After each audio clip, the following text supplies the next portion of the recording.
Boa noite para todo mundo. Vamos para mais um resumão do dia, hoje 16 de março de 2023. Bom, eu recebi uma sugestão de uma pessoa que segue a página aqui e tal em relação à ordem das informações. Ele me deu uma sugestão da gente começar de trás para frente, começar falando pelo Brasil e tal e depois partir para o resto do mundo. Eu vou fazer esse experimento hoje aqui com vocês e aí eu quero feedback de vocês. Se ficou melhor, se assim tá show, se prefere do outro jeito, se na verdade tanto faz. Aí vocês me avisam e a gente vai se adequando para agradar o máximo de pessoas possível. Tá bom? Mas vamos lá. Pessoal, hoje aqui no Brasil a gente não teve nada de muito específico acontecendo que pudesse, obviamente, gerar movimentações tanto na nossa bolsa quanto no nosso dólar. Vale lembrar só que foi informado, na verdade, que amanhã o ministro da Fazenda, Fernando Haddad, vai apresentar o projeto de arcabouço fiscal para o Lula, o presidente.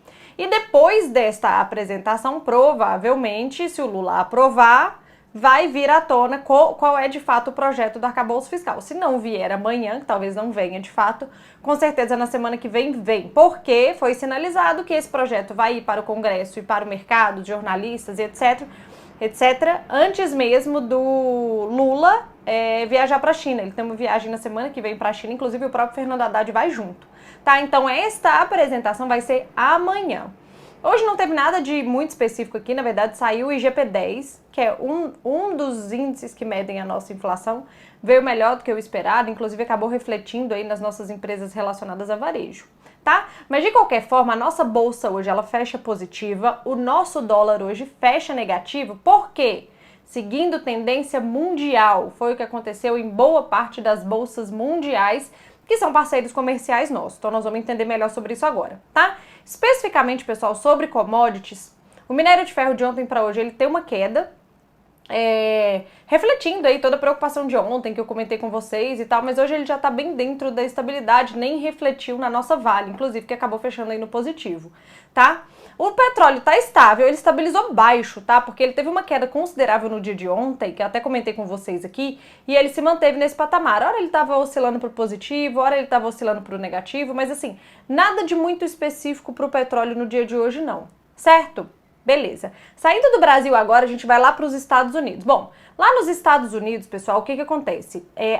Segundo o The Wall Street Journal, um jornal que tem lá, grandes instituições bancárias como o JP Morgan, o Citigroup, o Bank of America, o Wells Fargo, enfim, todos esses bancos, talvez eles esses grandes bancos, talvez eles se unam, eles estão cogitando, se unir para salvar bancos menores dessa crise pós a quebra do Silicon Valley e o Signature Bank, que foi lá nos Estados Unidos no final da semana passada, que eu comentei com vocês no resumão de segunda-feira, tá?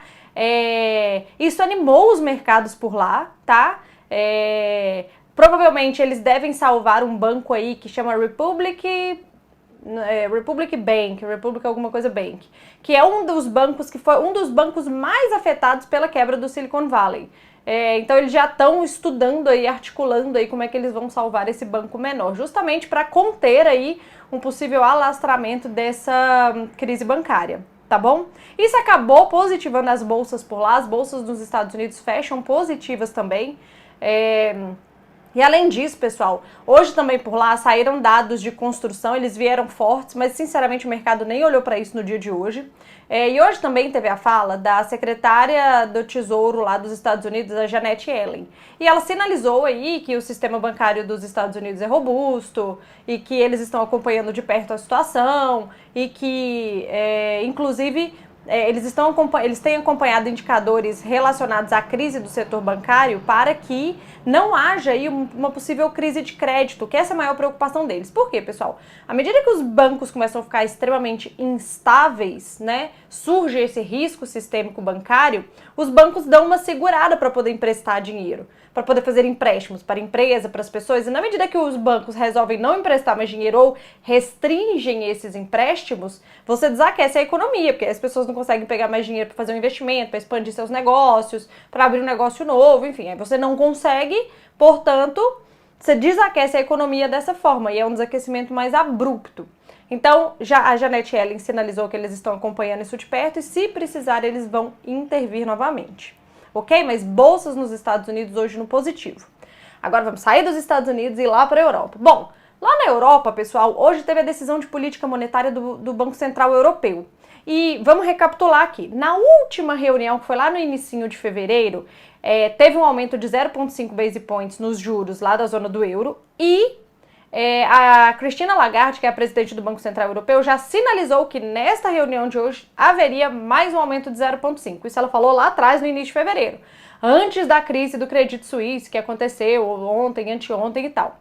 Então, com a crise bancária e toda a preocupação e o temor que gerou nos mercados, os investidores ficaram na dúvida se o Banco Central Europeu ele manteria a palavra e aumentaria em 0,5 base points novamente a taxa de juros da Europa, ou se eles colocariam um pé no freio, já que, vamos lá pessoal, se eu aumento ainda mais os juros, mais caro fica o dinheiro e mais caro fica a minha dívida. E se eu, vamos lá, porventura, sou um banco que já estou bastante endividado, minha dívida ficou ainda mais alta. Então eu posso potencializar os juros mais altos, né? Eles podem potencializar a crise bancária já existente, tá bom? Então os investidores ficaram nessa dúvida sobre o que o Banco Central Europeu ia fazer, mas de qualquer forma, eles mantiveram a palavra, aumentaram em 0,5 base points os juros por lá. Só que teve uma diferença, porque de um modo geral o Banco Central Europeu ele já informa de quanto vai ser o aumento ou a redução ou o que ele vai fazer na próxima reunião, ele já antecipa essa informação para o mercado, tá? Dessa vez ele resolveu não se comprometer com nada, só afirmou no seu comunicado de hoje que ele vai aguardar os dados, ou seja, na próxima reunião de política monetária da zona do euro, a gente não sabe mais o que vai acontecer. Não é um dado mais informado como eles vinham fazendo, dada a instabilidade toda que os bancos estão gerando nas últimas semanas. Tá bom? Bom, depois do anúncio da taxa de juros do comunicado do Banco Central, a Christine Lagarde, ela vem e se pronuncia. Ela fez um discurso. No seu discurso, ela reforçou que o sistema financeiro da zona do euro é forte, é resiliente e que os grandes bancos, eles são fortes em capital e liquidez e eles dão conta de segurar uma possível crise como aconteceu a de ontem.